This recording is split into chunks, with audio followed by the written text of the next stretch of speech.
Today I want to speak about something I believe is especially important for these times, and it's very close to my heart.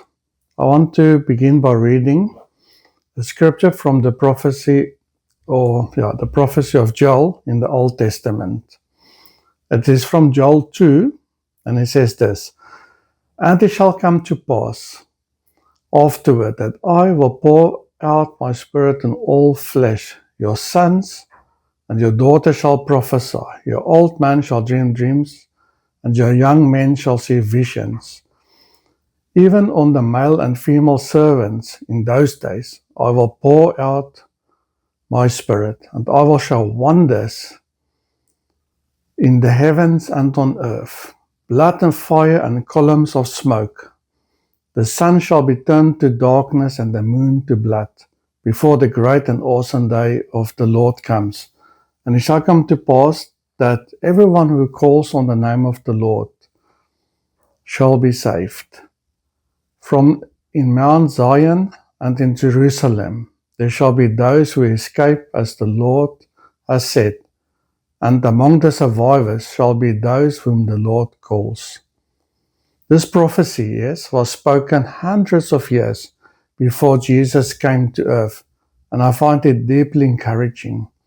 When we read the Bible prophecy and see how God's work comes to pass, our faith is strengthened. Much of the Old Testament prophecy points to Jesus, His coming, His mission, and the work He would accomplish. In Acts chapter 2, New Testament, right? We see the disciples waiting in the upper room after Jesus ascended into heaven. Jesus that instructed them to wait until they were filled with the Holy Spirit with power.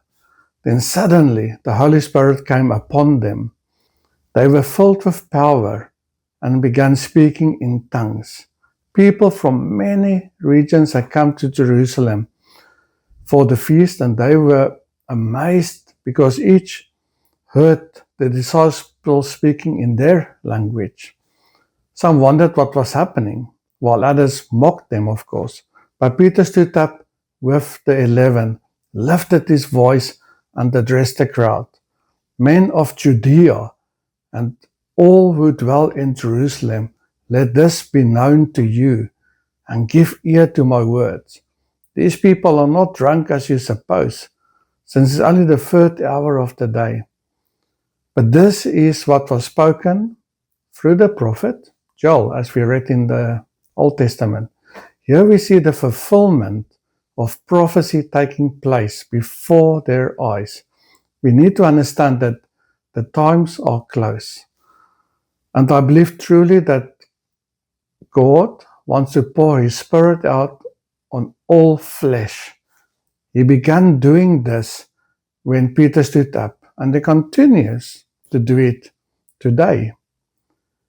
Because God wants people to be saved and know His goodness.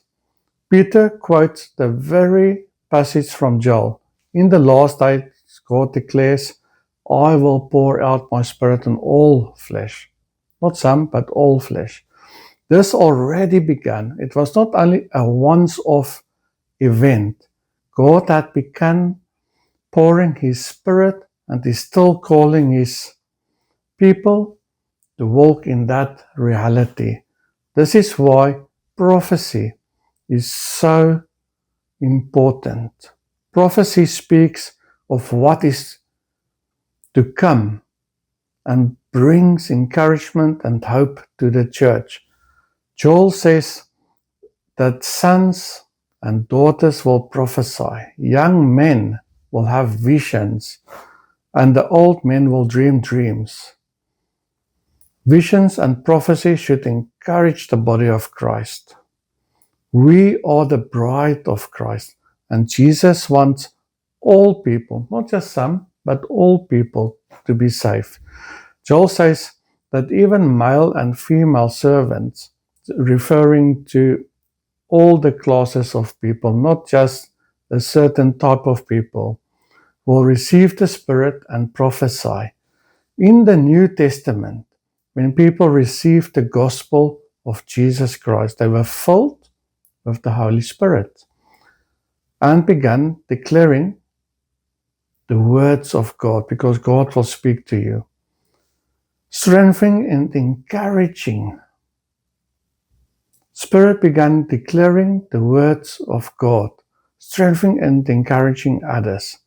Our faith and redemption are in God. Our hope is anchored in the promise that Jesus will return for us. Jesus promised he would come back and take us with him where he is.